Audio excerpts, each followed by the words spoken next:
I am a Protestant Christian and I visited an LDS church.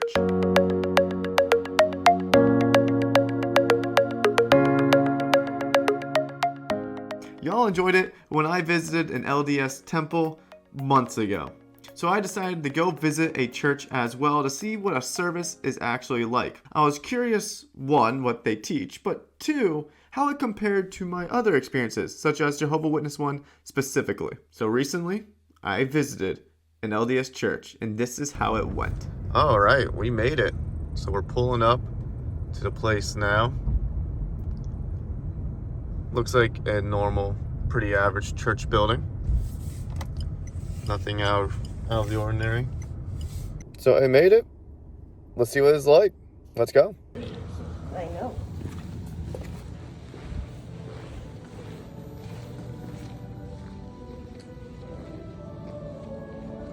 I guess.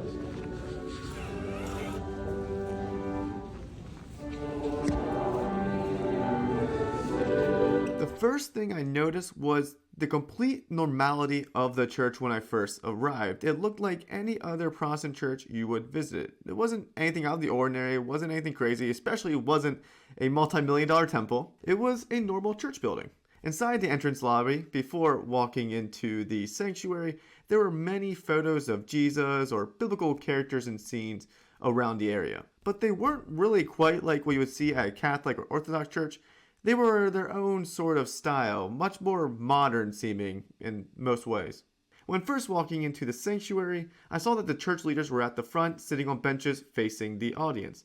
This wasn't necessarily anything I was unfamiliar with. I've seen this sort of set up at other churches, but it was something noteworthy because not all churches are set up that way. In front of these benches were the pulpit, where people would give their sermons or song leaders would go and things like that. The service started not long after me and my friend showed up. They started off with some hymns and songs and prayer, most traditional things you'll see at a Protestant church. But apparently they have communion every day, or the sacrament, which was interesting because where I grew up in the churches I went to, normally sacrament or communion were only taken a few times in the year, or it was something that you could optionally do at the end of a service, something like that. So apparently on every Sunday, they take the sacrament. The only interesting thing to note about their sacrament is that they use water. They don't use grape juice, they don't use wine, they don't use anything like that, they use water. It didn't shock me that they didn't use wine. Most Protestant churches don't use wine either. And they have it within their doctrines and covenants, I believe, that they're not supposed to consume alcohol. But it was still surprising to me that they didn't drink grape juice. I'm not sure if they're not allowed to drink that either. I would have to look into that deeper. But it was still interesting to me that they drank water. So after the sacrament, there was a lady who stepped up to the pulpit. I wasn't sure if she was going to be sharing the whole time or if this was going to be the whole sermon. She wasn't the only person to go up there. There was one other person that followed her, but she was the first one to be there. What she shared was less of a sermon and more of a testimony. She shared about her journey through cancer. Her whole message was about how God will get you through tribulation and trials, and you have to hold on to your faith and stay strong. She did pull a few verses and quotes from the Bible, although I think she used an equal, if not more, amount of Doctrines and Covenants and Book of Mormon as well throughout her testimony. There wasn't anything that stuck out to me as out of the ordinary from at least a Protestant background. Besides quoting the Book of Mormon and Doctrines and Covenants, the message itself was pretty standard, and the style and the way she delivered it was pretty normal to how other pastors would preach a sermon at other churches, or at least share some sort of testimony or story about God's provision in their life. However, following her testimony, her husband stepped up to the pulpit as well. He sort of piggybacked off what his wife shared, kind of sharing also his experience as his wife went through cancer, and he also further expounded upon the scriptures, or at least their scriptures, about suffering and tribulation. Now, the lady's husband did mention something that stood out to me as interesting or unique or different, at least from what I had grown up with as traditional Protestant teaching.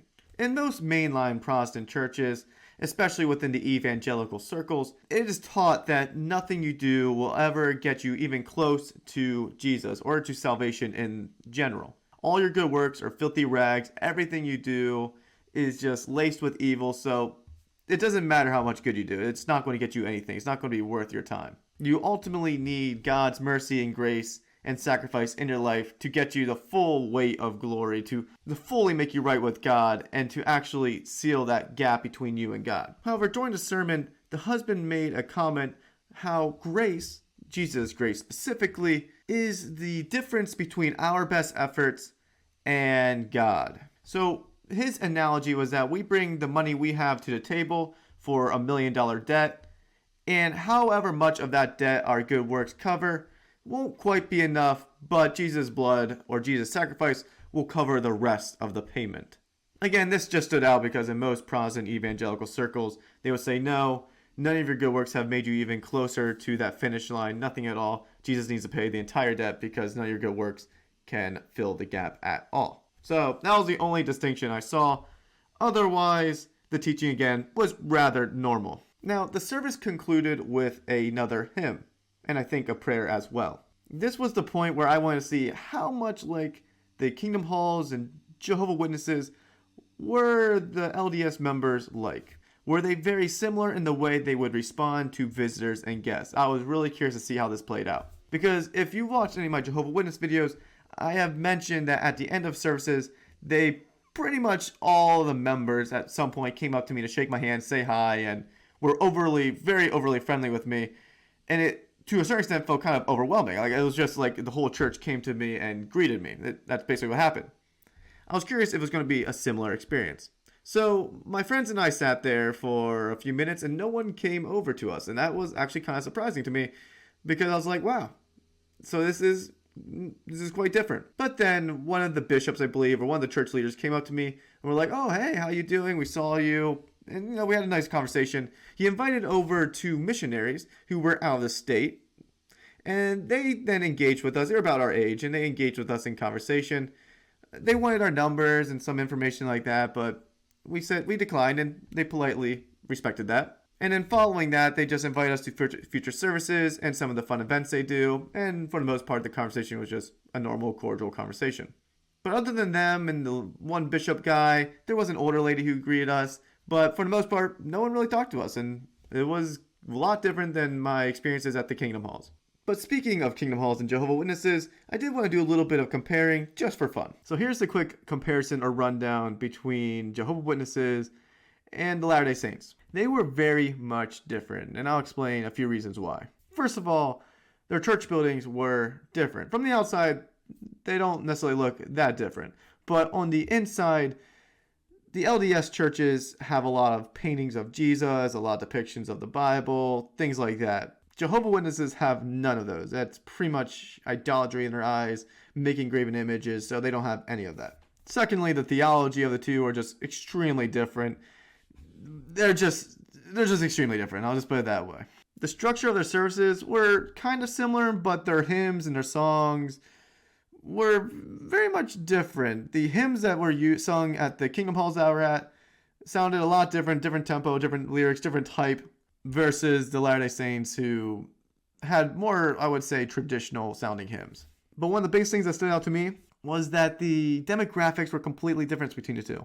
Within the Kingdom Halls, it was mostly older people, elderly people, single people. There was very few children, very few young adults. But at the LDS church I was at, there was tons of families, tons of children, tons of young married couples with a lot of kids. It was very much family oriented, it seemed. So the demographics were just completely different. So at the end of the day, I was just curious to see how they compared after visiting both of them, and they're very much different. So that was my experience at the LDS church.